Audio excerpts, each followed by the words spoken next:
Hello, my friends, hello, and welcome once again to stately Vaughan Manor, and my second video of the day, which is unusual, but today, or this afternoon, I'm talking about this. Steve Donoghue and Matthew at Mayberry Bookclub and myself, we're all doing a read-along of this. This is a graphic novel that collects a mini-series about the Avengers. It's called Avengers Forever, and it was first published in the late 90s. And it was one of the biggest Avengers stories ever told. And it was kind of a celebration of Avengers history. And it drew heavily, this story, on Avengers history. It's a time travel story. And so it was able to do this in some very interesting ways. This story was written by Kurt Busiek and Roger Stern, with art, the pencils were done by Carlos Pacheco. And Pacheco does a magnificent job in this. And it's consistent all the way through. His artwork is magnificent through the whole volume, which is nice. I recently also read Marvel's Secret Wars, which I'm going to be talking about on Wednesday. Not consistent, the artwork in that story. Kind of a different thing. So we're breaking this up in 4 parts, Matthew, Steve, and myself. I think we're all putting out a video today about this. And I'm going to be talking about the first 3 issues of this today, which is going to be challenging. This is a complicated story, and I'm going to try to make it not complicated for talking about the first 3 issues of this 12-issue series. Basically what this is about, if you really boil it all down, it's a time travel story. So there's this character called Rick Jones. Rick Jones was the teenage sidekick of the Avengers when the Avengers first showed up in the 60s. Rick Jones is kind of a professional teenage sidekick. He was the Hulk's teenage sidekick. Then he became Captain America's teenage sidekick, which also made him part of the Avengers. He was Bucky for a while. He was the new Bucky. That didn't last. He also had an interesting relationship with Captain Marvel, where he was sort of a teenage sidekick. Boy, that was a strange relationship there. We'll go into that another time. But basically, Rick Jones is the professional teenage sidekick. But at this point, he's not a teenage sidekick anymore. This was a story that was done in the late 90s, and since time moves very slowly in comic book land, Rick Jones is in his 20s at this point. He should be much older, but he's in his early 20s, I think about. And at this point, he's got some tremendously powerful superpowers that he's gotten hold of that he doesn't really know how to use. They're kind of unpredictable and strange at this point.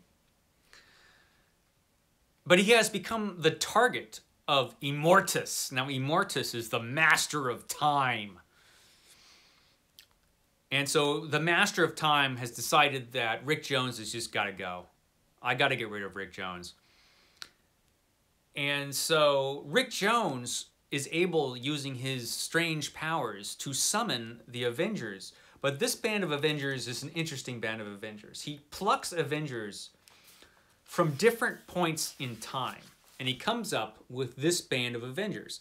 All these Avengers are from different times. This is Captain America, but he's Captain America from the Watergate era, when he was disillusioned and about to quit being Captain America. You've got Captain Marvel from the future. You've got Hawkeye from a peculiar moment in Avengers history. You've got, at the time, this was the modern Giant Man and the Wasp. But you've also got Yellow Jacket here, who is a crazy version of this guy. It's odd. I'm telling you, this is an odd team.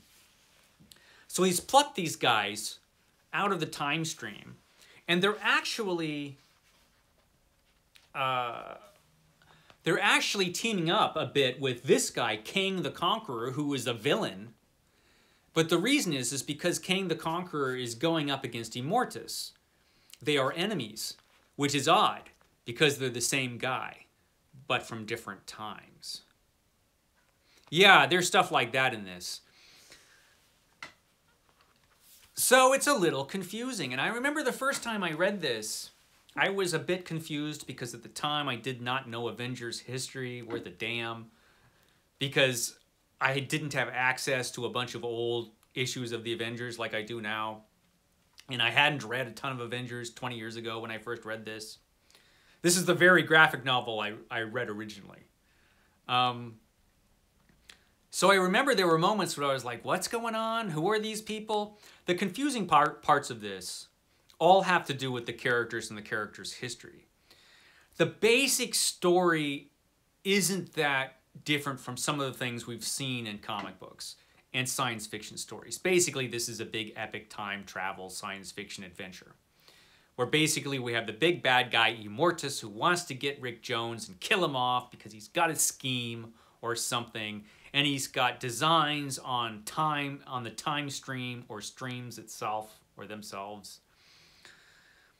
And the Avengers have to protect Rick and stop Immortus from doing whatever evil or sinister Immortus thing he wants to do. So that part's not that complicated.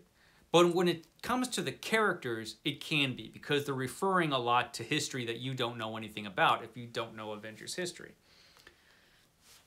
So while this was a bit confusing to me the first time I read it, now I know a ton of Avengers history. Now every reference I was like, oh, okay, I know where that's from. Not every reference, but a lot of them. I kind of figured out what they were talking about. And the artwork is kind of amazing. And so you've got huge battle scenes, great superhero adventure artwork. It's very busy, this artwork. But really, really cool. There's Immortus there, looking properly villainous, you know. A lot of action.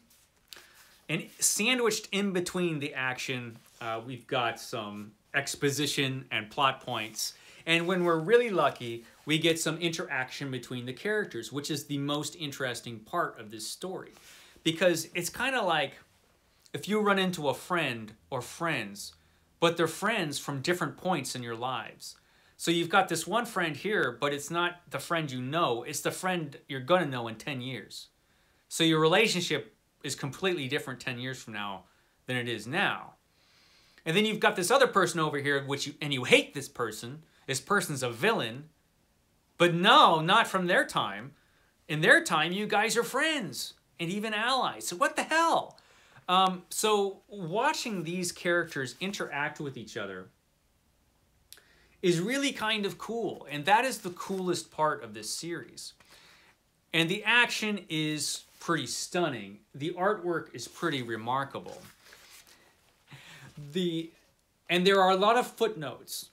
Because this story relies so heavily on Avengers history, it has these helpful footnotes throughout the graphic novel to refer you to the original issues, which of course when I first read this I didn't have access to, but I do now, so that part is kind of fun.